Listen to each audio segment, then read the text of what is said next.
ചാപ്മേറ്റിന്റെ പുതിയ വീഡിയോയിലേക്ക് എല്ലാ കൂട്ടുകാർക്കും സ്വാഗതം. ഇന്ന് നമ്മൾ പഠിക്കാൻ പോകുന്നത് 7ാം ക്ലാസ് അടിസ്ഥാന ശാസ്ത്രത്തിലെ ഒന്നാമത്തെ ചാപ്റ്ററായ മണ്ണിൽ പൊന്നു വിളയിക്കാവുന്നതാണ്. വളരെ ഈസി ആയിട്ടുള്ള ഒരു ചാപ്റ്ററാണ്. ഒത്തിരി പഠിക്കാനില്ലെങ്കിലും ഒത്തിരി അന്വേഷിക്കാനും കണ്ടെത്താനുള്ള ചാപ്റ്ററാണ്. ചാപ്റ്ററിലേക്ക് കടക്കുന്നതിന് മുമ്പ് തന്നെ ചാപ്മേറ്റിന്റെ യൂട്യൂബ് ചാനൽ ഇനിയും സബ്സ്ക്രൈബ് ചെയ്യാത്ത കൂട്ടുകാരുണ്ടെങ്കിൽ സബ്സ്ക്രൈബ് ചെയ്യുക. നിങ്ങൾക്ക് വീഡിയോ ഇഷ്ടമെങ്കിൽ ലൈക്ക് ചെയ്യുക, ഷെയർ ചെയ്യുക, നിങ്ങളുടെ കൂട്ടുകാർക്ക് റെക്കമെൻഡ് ചെയ്യുക. എന്തെങ്കിലും സംശയം തോന്നുകയാണെങ്കിൽ താഴെ കമന്റായി രേഖപ്പെടുത്തുക. ഡിസ്ക്രിപ്ഷൻ ബോക്സിൽ തന്നിട്ടുള്ള വാട്സ്ആപ്പ് നമ്പറിലും കോൺടാക്ട് നമ്പറിലും ബന്ധപ്പെടുക. ഞങ്ങളുടെ ലേറ്റസ്റ്റ് അപ്ഡേറ്റ്സ് വളരെ പെട്ടെന്ന് തന്നെ നിങ്ങളിലേക്ക് എത്തുന്നതിന് വേണ്ടി ഇൻസ്റ്റഗ്രാമിലും ഫേസ്ബുക്കിലും ഫോളോ ചെയ്യുക.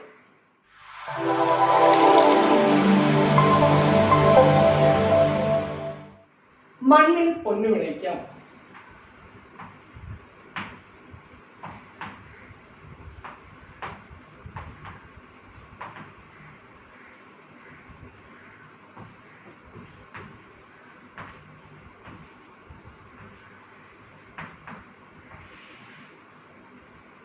കൂട്ടുകാരെ ടെക്സ്റ്റ് ബുക്കിൽ ഒരു ചിത്രം കാണും അല്ലെ? എന്താ ചിത്രത്തിൽ കാണുന്നത്? എന്തൊക്കെയാ കൂട്ടുകാർ ആ ചിത്രത്തിൽ കാണുന്നത്? ഒത്തിരി കൂട്ടുകാർ ചേർന്ന് ഒരു പച്ചക്കറി തോട്ടം പരിപാലിക്കുന്നത് കാണാം അല്ലെ? അതിൽ ഒരുപാട് വിളകൾ വിളവെടുക്കാൻ വേണ്ടി തയ്യാറായി നിൽക്കുന്നുണ്ട്. കക്കിരി, തക്കാളി അതൊക്കെ വിളഞ്ഞു നിൽക്കുന്നത് കൂട്ടുകാർക്ക് കാണാം അല്ലെ? ഒത്തിരി കൂട്ടുകാർ ചേർന്ന് അവരുടെ സ്കൂൾ പച്ചക്കറി തോട്ടം പരിപാലിക്കുന്നതാണ് കൂട്ടുകാർ കാണുന്നത്. എത്ര സന്തോഷത്തോടെയാണ് അവരത് ചെയ്യുന്നത്. ഓരോ ചെടിയും പൂക്കുമ്പോഴും കായ്ക്കുമ്പോഴും അവരുടെ മനസ്സും പൂക്കുകയും കായ്ക്കുകയും ചെയ്യുന്നുണ്ടാവില്ലേ? കൂട്ടുകാരും ഇതേപോലെ കുടുംബത്തോടൊപ്പം പച്ചക്കറി പരിപാലനത്തിൽ ഏർപ്പെടാറുണ്ടോ? വീട്ടിലെ കൂട്ടുകാർക്ക് പൂന്തോട്ടോ പച്ചക്കറി തോട്ടോ അങ്ങനെ വല്ലതും ഉണ്ടോ? നിങ്ങളും ഇതേപോലെ കൃഷി ചെയ്യാറില്ലേ? എത്ര സന്തോഷത്തോടെയാണ് നിങ്ങൾ അത് ചെയ്യാറുള്ളത്? നമ്മളെല്ലാവരും ജൂൺ 5 ലോക പരിസ്ഥിതി ദിനം ആചരിച്ചവരാണ് അല്ലെ? എങ്ങനെ ആചരിച്ചത്? സ്വന്തമായി ഒരു ചെടി നട്ടുപിടിപ്പിച്ച് നനച്ച് അതിനുവേണ്ട പരിചരണങ്ങളെല്ലാം കൊടുത്ത് നമ്മൾ ആ ചെടി നട്ടു അല്ലെ? അത് ഫോട്ടോ എടുത്ത് സ്റ്റാറ്റസ് ആയും വീഡിയോ ആയും നമ്മൾ സമൂഹ മാധ്യമങ്ങളിലൂടെ പങ്കുവെച്ചു കൂട്ടുകാരുമായിട്ട്. ഇന്നും നമ്മൾ ആ ചെടിയെ പരിപാലിക്കാറുണ്ട്. ആ ചെടിയുടെ അടുത്ത് പോയിട്ട് വെള്ളം ഒഴിച്ചു കൊടുക്കുകയും ആ ചെടിക്ക് പുതിയ ഇല വെക്കുന്നതും 1 സെന്റിമീറ്റർ എങ്കിലും വലുപ്പം വെക്കുന്നതും എത്ര സന്തോഷത്തോടെയാണ് കൂട്ടുകാർ നോക്കിക്കാണുന്നത് അല്ലെ? ഇനി നമുക്ക് ബാബുവിന് എന്താ പറയാനുള്ളത് നോക്കാം. ടെക്സ്റ്റ് ബുക്കിൽ ബാബു പറയുന്ന ഒരു ഡയലോഗ് കൊടുത്തിട്ടുണ്ട്. ബാബുവിന്റെ വീടിന്റെ അടുക്കളയുടെ പിന്നാമ്പുറത്ത് തനിയെ മുളച്ച ഒരു മത്തവള്ളി പടരാൻ ഒരുങ്ങി നിൽക്കുകയായിരുന്നു. ബാബു അതിനുണ്ട് തടമെടുത്ത് വളമിട്ട് നനയ്ക്കുകയും ചെയ്തു. ബാബു അതിനുണ്ട് പരിപാലനങ്ങളെല്ലാം ചെയ്തു. നന്നായി പടർന്നു വന്നെങ്കിലും 1-2 കായ്കൾ മാത്രമാണ് ബാബുവിന് ലഭിച്ചത്. എന്തുകൊണ്ടായിരിക്കാം ബാബുവിന് വേണ്ടത്ര വിളവ് ലഭിക്കാതിരുന്നത്? ബാബു നന്നായി പരിചരിച്ചു അല്ലെ? ആ മത്തവള്ളി പടരാൻ ഒരുങ്ങി നിൽക്കുന്നുണ്ടായിരുന്നു. ബാബു നന്നായിട്ട് അതിന് വളമെടുത്ത് നനച്ച് തടമെടുത്ത് അതിന് വേണ്ട പരിചരണങ്ങളെല്ലാം ചെയ്തു. എന്നിട്ടും ബാബുവിന് വേണ്ടത്ര വിളകൾ ലഭിച്ചില്ല. എന്തുകൊണ്ടായിരിക്കാം? നല്ല പരിചരണം മാത്രം മതിയോ നല്ല വിളവ് ലഭിക്കാൻ? കൂട്ടുകാർ പറഞ്ഞേ. പോരാ, മറ്റ് ഘടകങ്ങളും നല്ല വിളവ് ലഭിക്കാൻ സഹായകമാണ്. ഏതൊക്കെയാ ഘടകങ്ങൾ? നമ്മളൊന്ന് എഴുതി നോക്കിയാലോ. നല്ല വിളവ് ലഭിക്കാൻ ആവശ്യമായ ഘടകങ്ങൾ. നമുക്ക് നോക്കാം എന്തൊക്കെ ഘടകങ്ങളാണ് നല്ല വിളവ് ലഭിക്കാൻ സഹായകമാവുന്നത്. ഓക്കെ, ഒന്നാമത്തത് അനുകൂലമായ കാലാവസ്ഥ. നമ്മളൊരു ചെടി നടുമ്പോൾ ആ ചെടിക്ക് അനുകൂലമായ കാലാവസ്ഥയിൽ വേണം ചെടി നടാൻ അല്ലേ? അല്ലാതെ വേനൽക്കാലത്ത് നടുന്ന ചെടി മഴക്കാലത്ത് നട്ടിട്ട് കാര്യമുണ്ടോ? അതേപോലെ മഴക്കാലത്ത് നടുന്ന ചെടി വേനൽക്കാലത്ത് നട്ടിട്ട് കാര്യമുണ്ടോ? ഇല്ല. അപ്പൊ ഓരോ ചെടിക്കും അതിൻ്റെതായ കാലാവസ്ഥയുണ്ട്. ആ അനുയോജ്യമായ കാലാവസ്ഥയിൽ വേണം നമ്മൾ ചെടി നടാൻ. ഓക്കെ, ഇനി അടുത്തത് വളക്കൂറുള്ള മണ്ണ്. വളക്കൂറുള്ള മണ്ണ്. എങ്ങനെയാ വളക്കൂറുള്ള മണ്ണ് നല്ല വിളവ് ലഭിക്കാൻ സഹായകമാവുന്നത്? നല്ല വളക്കൂറുള്ള മണ്ണെന്ന് പറയുമ്പോൾ ആ മണ്ണില് സസ്യത്തിന്റെ വളർച്ചയ്ക്ക് ആവശ്യമായ ലവണങ്ങളും ധാതുക്കളും കൂടുതൽ അടങ്ങിയിട്ടുണ്ടാവും. അപ്പൊ അത് സസ്യത്തിന് വളരാൻ സഹായകമാണ്. അങ്ങനെ നല്ല വിളവ് ലഭിക്കും. ഇനി അടുത്തതോ നല്ല വിത്തുകളും നടീൽ വസ്തുക്കളും.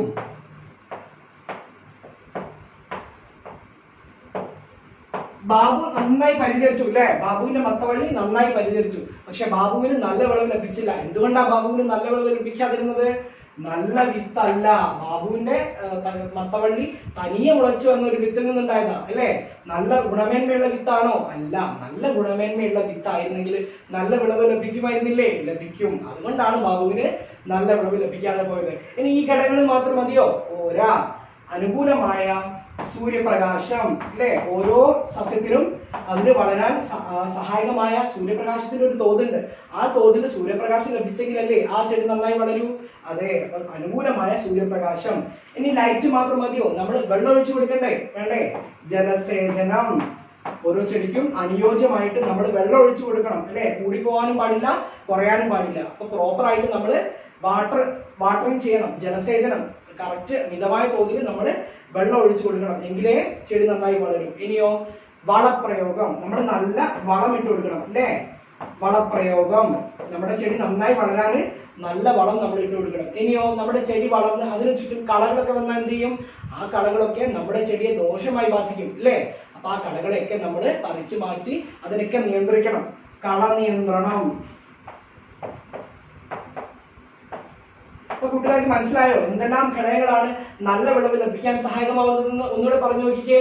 അനുകൂലമായ കാലാവസ്ഥ. നല്ല കാലാവസ്ഥ ഉണ്ടെങ്കിൽ, അതായത് അതേ ആ ചെടിക്ക് ആവശ്യമായ കാലാവസ്ഥയിലാണ് നമ്മൾ നടന്നതെങ്കിൽ ആ ചെടി നന്നായി വളർന്ന് നല്ല വിളവ് തരും അല്ലേ. വളക്കൂറുള്ള മണ്ണ്. ഞാൻ പറഞ്ഞു എങ്ങനെയാണ് വളക്കൂറുള്ള മണ്ണ് നല്ല വിളവ് ലഭിക്കാൻ സഹായകമാവുന്നതെന്ന്. നല്ല വിത്തുകളും നടീൽ വസ്തുക്കളും. ഓക്കെ, നെക്സ്റ്റ് സൂര്യപ്രകാശം. ഓരോ ചെടിക്കും അനുയോജ്യമായ സൂര്യപ്രകാശം ലഭിക്കണം. ജലസേചനം. അനുയോജ്യമായ വെള്ളം നമ്മൾ ഒഴിച്ചു കൊടുക്കണം. വളപ്രയോഗം. നല്ല വളം നമ്മൾ ചെയ്യണം. കള നിയന്ത്രണം. നമ്മുടെ ചെടിക്ക് ചുറ്റും വളരുന്ന കളകൾ, അനാവശ്യമായി വളരുന്നതൊക്കെ നമ്മൾ എന്ത് ചെയ്യണം? പറിച്ചു മാറ്റി നിയന്ത്രിച്ച് ആ കളകളെല്ലാം നമ്മൾ നിയന്ത്രിക്കണം. ഓക്കെ, കള നിയന്ത്രണം. ഇത്തരം ഘടകങ്ങളാണ് നല്ല വിളവ് ലഭിക്കാൻ സഹായകമാവുന്നത്. ഓക്കെ, ഇപ്പൊ നമ്മൾ നല്ല വിത്തുകൾ തെരഞ്ഞെടുത്തു. ഇനി വിത്ത് തെരഞ്ഞെടുക്കുമ്പോൾ നമ്മൾ ശ്രദ്ധിക്കേണ്ട കാര്യങ്ങൾ എന്തെല്ലാം? വിത്തിന്റെ ഗുണമേന്മ, നല്ല ഗുണമേന്മയുള്ള വിത്ത് ലഭിക്കാൻ നമ്മൾ ഏത് മാതൃസസ്യത്തിൽ നിന്നാണ്, എന്ത് ലക്ഷണങ്ങളുള്ള, എന്ത് ഗുണങ്ങളുള്ള മാതൃസസ്യത്തിൽ നിന്നാണ് നമ്മൾ വിത്ത് ശേഖരിക്കേണ്ടത് എന്ന് നമുക്ക് നോക്കാം. ഓക്കെ, നല്ല വിളവ് ലഭിക്കാൻ ആവശ്യമായ ഘടകങ്ങൾ നമ്മൾ കണ്ടു അല്ലെ. ഇനി നമുക്ക് വിത്തിലേക്ക് വരാം. വിത്ത്, നമ്മൾ ഒരു ചെടിയിൽ നിന്ന് നമുക്ക് ഒരുപാട് വിത്തുകൾ ലഭിക്കുന്നുണ്ട്. ആ എല്ലാ വിത്തുകളും നമ്മൾ കൃഷിക്ക് ഉപയോഗിക്കുന്നുണ്ടോ? ഇല്ല. അവയിൽ നിന്നും ഗുണമേന്മയുള്ള മികച്ച വിത്തുകൾ മാത്രമാണ് നമ്മൾ തിരഞ്ഞെടുക്കുന്നത് അല്ലെ. നല്ല ഗുണമേന്മയും നല്ല ശേഷിയൊക്കെയുള്ള വിത്ത് നോക്കിയിട്ടാണ് നമ്മൾ കൃഷിക്ക് ഉപയോഗിക്കുന്നത്. അപ്പൊ എന്തുകൊണ്ടായിരിക്കാം ബാബുവിന് നല്ല വിളവ് ലഭിക്കാതിരുന്നത്? കൂട്ടുകാർ ആലോചിച്ച് നോക്കിയേ. ബാബുവിൻ്റെത് തനിയെ മുളച്ച ഒരു മത്തവള്ളിയുടെ വിത്താ അല്ലെ. അല്ലാതെ നല്ല ഗുണമേന്മയുള്ള വിത്ത് തെരഞ്ഞെടുത്തിട്ടാണോ ബാബു നട്ടത്?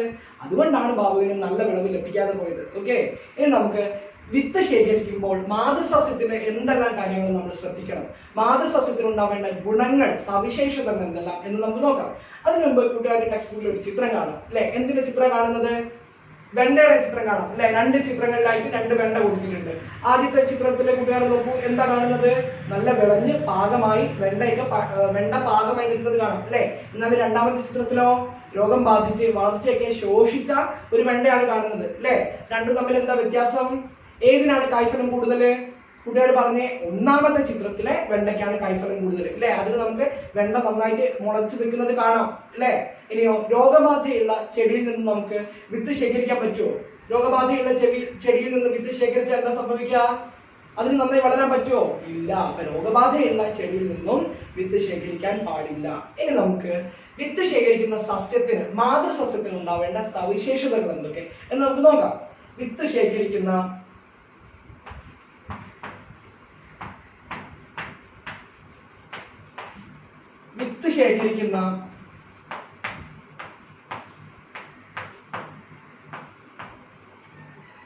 സസ്യത്തിന്റെ ഗുണങ്ങൾ. എന്തെല്ലാം ഗുണങ്ങളാണ് നമ്മൾ വിത്ത് ശേഖരിക്കുന്ന സസ്യത്തിന് ഉണ്ടാകേണ്ടത് എന്ന് നമുക്ക് നോക്കാം. നമുക്ക് ഒരു ചെടിയിൽ നിന്ന് ഒരുപാട് കായ്കൾ ലഭിക്കും അല്ലെ. ഒരുപാട് കായ്കൾ നമുക്ക് ലഭിക്കും. നമുക്ക് ആദ്യം കുറച്ച് കായ്കൾ കിട്ടും, പിന്നെ ഇടയ്ക്ക് കിട്ടുന്ന കായ്കളുണ്ട്, അവസാനം കിട്ടുന്ന കായ്കളുണ്ട്. ഏത് കായ്കളിൽ നിന്നാണ് നമ്മൾ വിത്ത് ശേഖരിക്കേണ്ടത്? ഏതാണ് ഏറ്റവും അനുയോജ്യമായത്? മധ്യകാല ഫലം അല്ലെ. മധ്യകാല ഫലങ്ങളിൽ നിന്ന് വേണം വിത്ത് ശേഖരിക്കാൻ. മധ്യകാല ഫലങ്ങളിൽ നിന്നും വിത്ത് ശേഖരിക്കണം.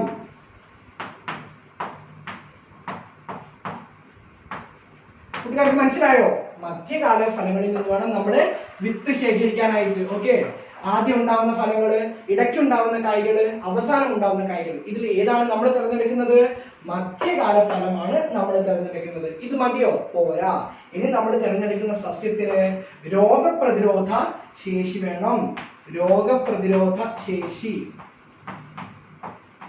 രോഗങ്ങളെയൊക്കെ നന്നായി പ്രതിരോധിക്കാൻ ശേഷിയുള്ള മാതൃസസ്യമാണ്. മാതൃസസ്യത്തിൽ നിന്നാണ് നമ്മൾ വിത്ത് ശേഖരിക്കുന്നതെങ്കിൽ ആ ചെടിക്ക് നന്നായി വളരാൻ പറ്റില്ലേ? പറ്റും. അപ്പൊ രോഗപ്രതിരോധ ശേഷി കൂടുതലുള്ള മാതൃസസ്യത്തിൽ നിന്നും വേണം നമ്മൾ വിത്ത് ശേഖരിക്കാൻ. ഇനി ഇത് മതിയോ? പോരാ. പ്രതികൂല സാഹചര്യങ്ങളെ നേരിടാനുള്ള കഴിവ്.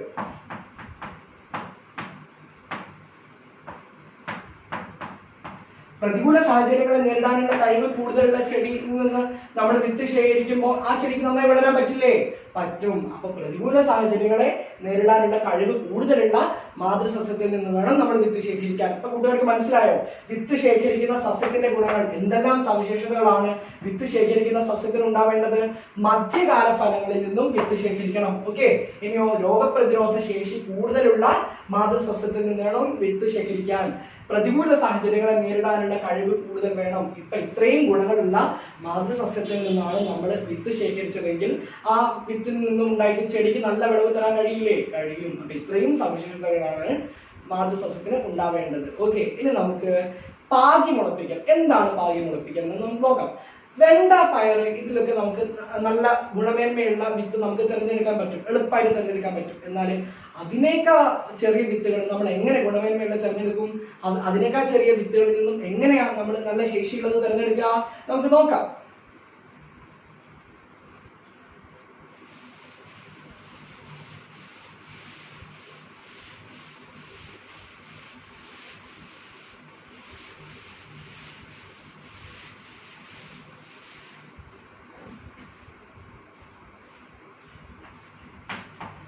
പാകി മുളപ്പിക്കൽ.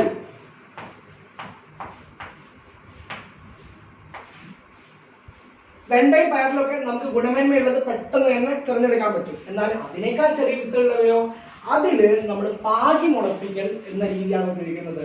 വിത്ത് പാകി എന്നിട്ട് അതിൽ നിന്നും മികച്ചവ തിരഞ്ഞെടുത്ത് പറിച്ചു നടുന്ന രീതി. ഈ രീതിയാണ് പാകി മുളപ്പിക്കൽ. ഓക്കെ. എന്താണ് നമ്മൾ ചെയ്യുന്നത്? വിത്ത് പാകി മുളപ്പിച്ച്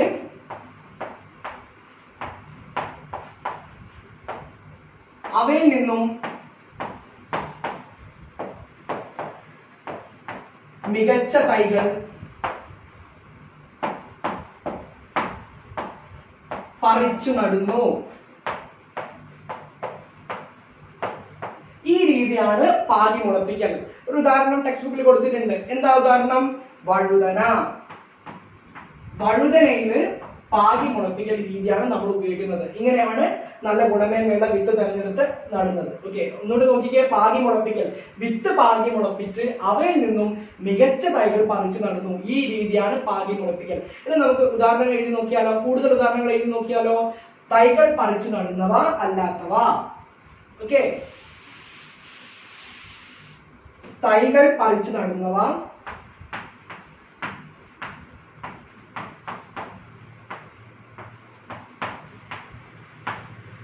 അല്ലാത്തവ. നമുക്ക് കൂടുതൽ ഉദാഹരണങ്ങൾ കണ്ടെത്തി എഴുതി നോക്കാം. തൈകൾ പറിച്ചു നടുന്നവ അല്ലാത്തവ. കൂട്ടുകാരൻ നെല്ല് കണ്ടിട്ടില്ലേ? പാടം കണ്ടിട്ടില്ലേ? അവിടെ എന്ത് രീതിയാണ് ഉപയോഗിക്കുന്നത്? പാകി മുളപ്പിക്കൽ. നെല്ല്, ഉള്ളി,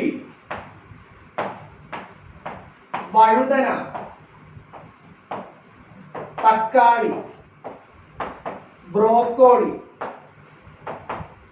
ഇവയിലൊക്കെ പാകി മുളപ്പിക്കൽ തൈകൾ പറിച്ചു നടുന്ന രീതിയാണ് കാണാറുള്ളത്. ഓക്കെ. നെല്ല്, ഉള്ളി, വഴുതന, തക്കാളി, ബ്രോക്കോളി ഇവയിലെല്ലാം തൈകൾ പറിച്ചു നടുന്ന രീതിയാണ് കാണുന്നത്. അല്ലാത്തവയോ? വെണ്ട, പയർ ഇവയിലൊക്കെ ഇതല്ലാതെ നമ്മൾ നേരിട്ട് തന്നെ നടുന്ന രീതിയാണ് കാണുന്നത്. ഓക്കെ. ഇനി നമുക്ക് സസ്യങ്ങളിൽ എങ്ങനെയാണ് പ്രത്യുൽപാദനം നടക്കുന്നത് എന്ന് നോക്കാം. ഏതെല്ലാം രീതിയിലാണ് സസ്യങ്ങളിൽ പ്രത്യുൽപാദനം നടക്കുന്നത് എന്ന് നമുക്ക് നോക്കാം.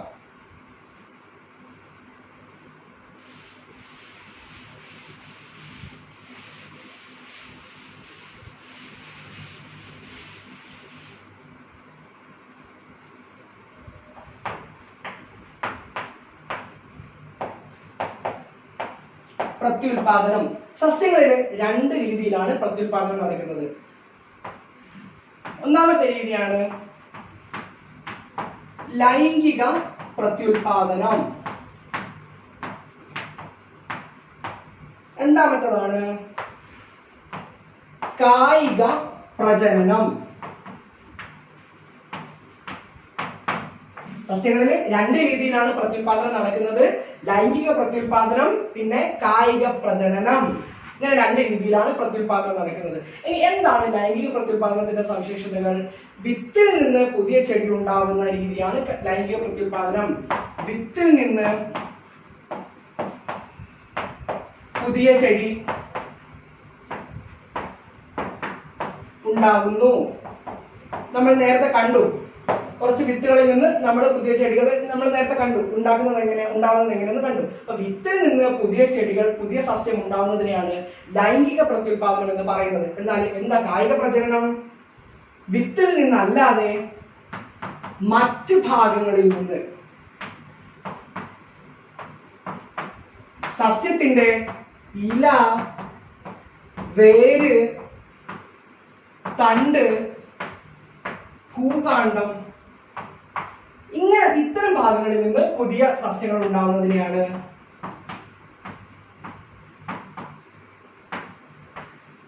കായിക പ്രജനനം എന്ന് പറയുന്നത്. കൂട്ടുകാർക്ക് മനസ്സിലായോ? കായിക പ്രജനനം എങ്ങനെയാ? മറ്റ് ഭാഗങ്ങളിൽ നിന്ന്, അതായത് വിത്തിൽ നിന്നല്ലാതെ മറ്റ് ഭാഗങ്ങളിൽ നിന്ന് പുതിയ സസ്യങ്ങൾ ഉണ്ടാവുന്നതിനാണ് കായിക പ്രജനനം എന്ന് പറയുന്നത്. ഏതൊക്കെയാ മറ്റു ഭാഗങ്ങള്? ഇല, വേര്, തണ്ട്, ഭൂകാണ്ഡം. ഈ ഭാഗങ്ങളിൽ നിന്ന് പുതിയ സസ്യങ്ങൾ ഉണ്ടാകുന്നതിനാണ് കായിക പ്രജനനം എന്ന് പറയുന്നത്. നമുക്ക് ഉദാഹരണം എഴുതി നോക്കിയാലോ? ലൈംഗിക പ്രത്യുൽപാദനത്തിന് ഉദാഹരണമാണ് വെണ്ട, പയറ്, തക്കാളി, ചീര. കായിക പ്രജനനത്തിന് ഉദാഹരണമാണ് ഇഞ്ചി, ഇലമുളച്ചി, മധുരക്കിഴങ്ങ്, മരച്ചീനി. ഈ സസ്യങ്ങളിലൊക്കെ കായിക പ്രജനനമാണ് നടക്കുന്നത്. ഇഞ്ചി, മധുരക്കിഴങ്ങ്, ഇലമുളച്ചി, മരച്ചീനി. ഇഞ്ചി, മധുരക്കിഴങ്ങ്, ഇലമുളച്ചി, മരച്ചീനി, ഇവയിലൊക്കെ കായിക പ്രജനനമാണ് നടക്കുന്നത്. എന്നാൽ വെണ്ട, പയറ്, തക്കാളി, ചീര എന്നിവയില് ലൈംഗിക പ്രത്യുൽപാദനമാണ് നടക്കുന്നത്. കൂട്ടുകാർ ഒന്നുകൂടി നോക്കിക്കേ. സസ്യങ്ങളിൽ പ്രധാനമായിട്ടും പ്രത്യുൽപാദനം രണ്ട് രീതിയിലാണ് നടക്കുന്നത്. ഒന്ന് ലൈംഗിക പ്രത്യുൽപാദനവും മറ്റേത് കായിക പ്രജനനവും. എന്താ ലൈംഗിക പ്രത്യുൽപാദനം? വിത്തിൽ നിന്ന് പുതിയ സസ്യം ഉണ്ടാവുന്നു. വിത്തിൽ നിന്നും പുതിയ സസ്യം ഉണ്ടാവുന്നതിനെ ലൈംഗിക പ്രത്യുൽപാദനം എന്ന് പറയുന്നു.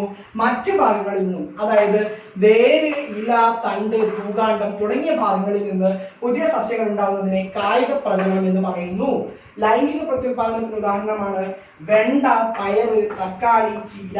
കായിക പ്രജനനത്തിന് ഉദാഹരണമാണ് ഇഞ്ചി, മധുരക്കിഴങ്ങ്, ഇലമുളച്ചി, മരച്ചീനി. അപ്പൊ കൂട്ടുകാർക്ക് മനസ്സിലായോ എങ്ങനെയാണ് സസ്യങ്ങളിൽ പ്രത്യുൽപാദനം നടക്കുന്നത്?